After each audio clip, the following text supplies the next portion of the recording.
Ang Russia, usa sa labing dako nga mga nasud sa kalibutan, puno sa mga talagsaon nga lugar nga angay bisitahan.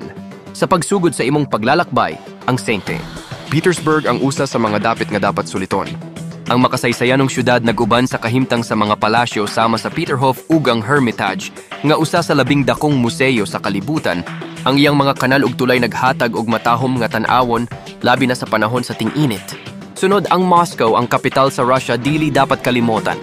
Ang Red Square, uban ang kilalang St. Basil's Cathedral, nagsilbing simbolo sa nasud. Ang mga niyebe nga kalsada ug ang mga monumento sa kasaysayan naghatag og kahulugan sa kultural nga kahimtang sa syudad. Ang Kolomenskoye, usa ka makasaysayanong parke, naghatag og kalinaw gikan sa kasaba sa syudad ug usa ka kahigayunan alang sa mga bisita aron masinati ang ginmintinar nga kinaiyahan. Laing dako nga punto sa interes mao ang Lake Baikal, ang kinadak-ang danaw sa tabang sa tubig na himutang sa Siberia. Ang mga kalikupan sa palibot nagbibigay og makapahimuot nga tan-awon ug ang danaw mismo puno sa malimpyo nga tubig ug talagsaong mga hayop nga pwede nimo nga masinati. Sa katapusan, ang Kamchatka Peninsula nga puno sa mga bulkan ug maanyag nga mga tan-awon, usa ka hunting ground para sa mga adventurer.